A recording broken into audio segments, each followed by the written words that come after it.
আসসালামু আলাইকুম রহমতুল্লাহি ওবরাকাতুহু। তো আমরা একটি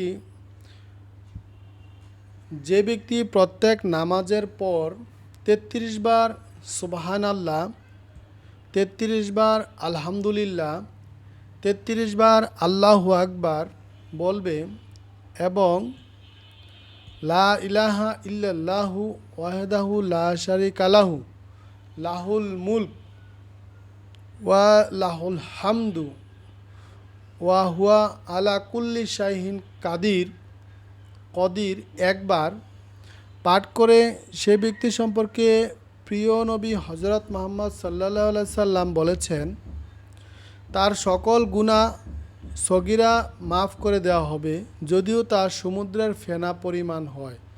সহিহ মুসলিম শরীফের হাদিস ৫৯৭ নম্বর হাদিস।